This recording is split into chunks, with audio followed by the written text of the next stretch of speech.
students, welcome to our science class. I am very happy to come in front of you again in our science class. Students, here we are discussing classification of plants.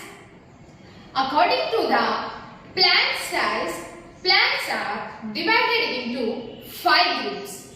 What are they? Trees, number 1. Number 2, shrubs. Number 3, herbs. Number 4, climbers. And the 5th one is creepers. So, according to the plant's size. Then coming to the next type. According to their lifespan or according to plants' lifetime, we divided into 3 groups. What are they?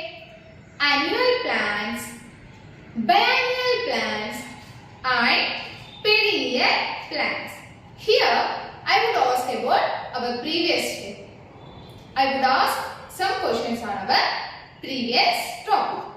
Okay? So, what are annual plants?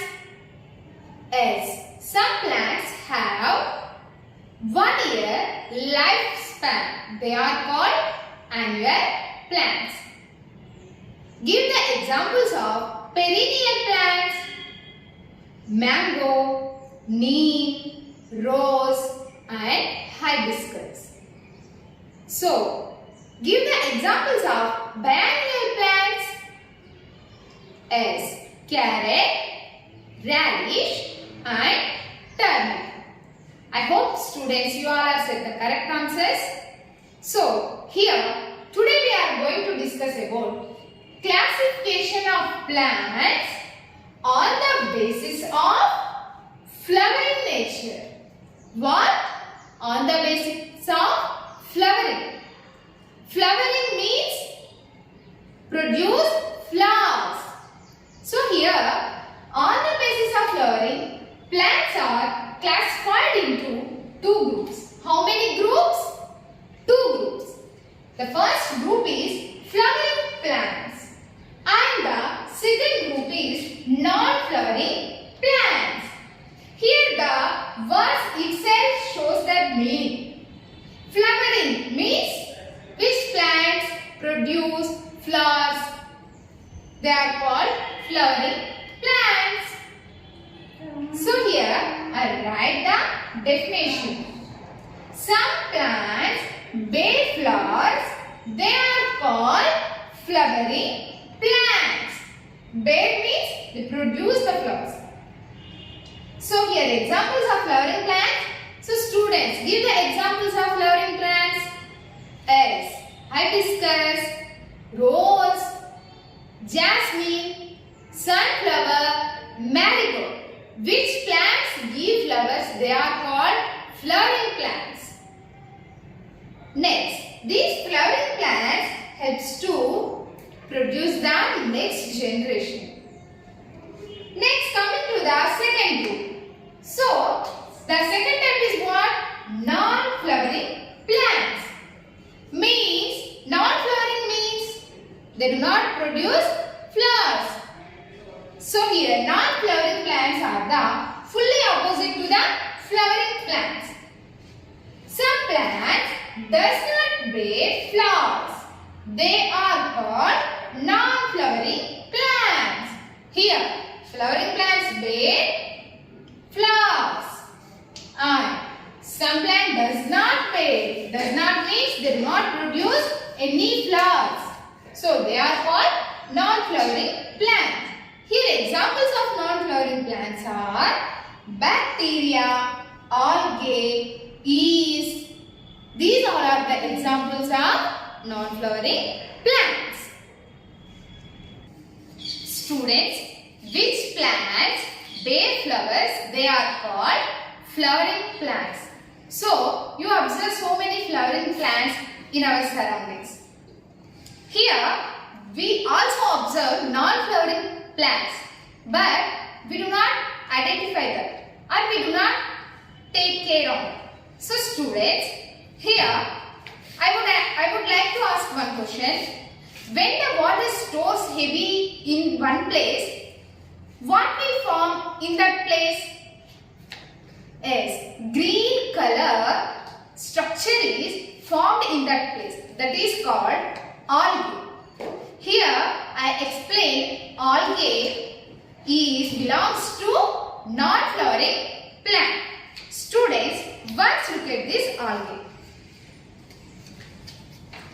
This is the example of non-flowering plant. So, algae have plant structure, but they do not produce any flowers. Bacteria, algae, yeast, fungi, these all are the examples of non-flowering plants. Student, I hope you all are understood the flowering and non-flowering plants. So, here I would like to explain our previous topic, structure of a plant, flower. So, here I would explain to the structure of flower with diagrams. So, what is this?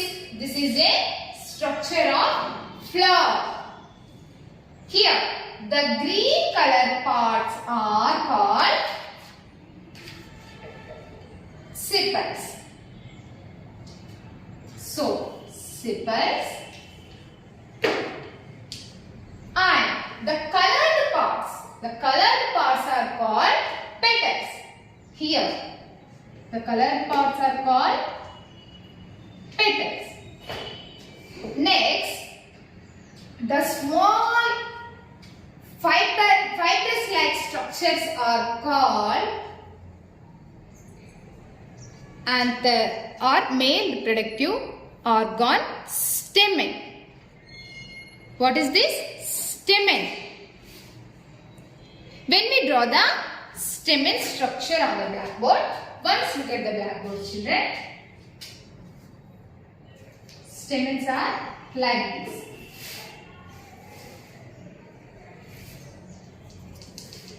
Here, the first part is called anther,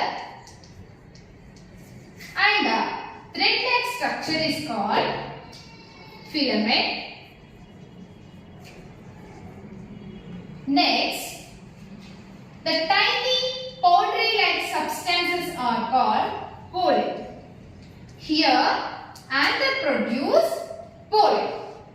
So, this is male reproductive organs like anther, pollen and filament. Next, coming to the female reproductive organs are called carpels. Female reproductive parts are called carpels.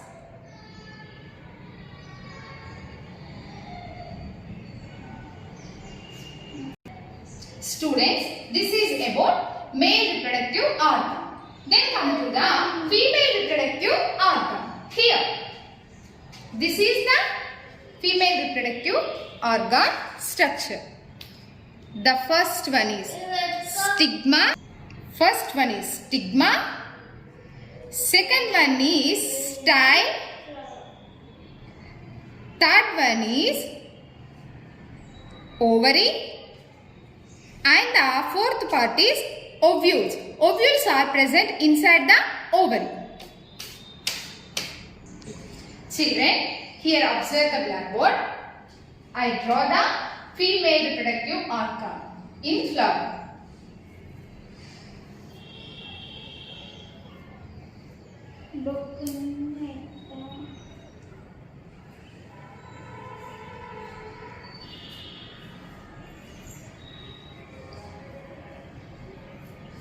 So here, the first part is stigma. Next, the second part is style. The third part is ovary. And the fourth part is ovules. Ovules are present in ovary. Here, the first part is stigma in female reproductive organ system. The second one is style. The third one is ovary, which is in oval-like structure. And the fourth part is ovules. Ovules are present in oval, inside the oval. Next, okay children, I drawn here individual female and male reproductive systems individual. So here when come to the flower, total flower, here these parts are called stamen. So stamen have anther. So this is anther. And the thread-like structure is called filament. Next, anther produce pollen grains or pollen, the powder-like substance. Next, coming to the female reproductive system, here the first one is called what? Stigma.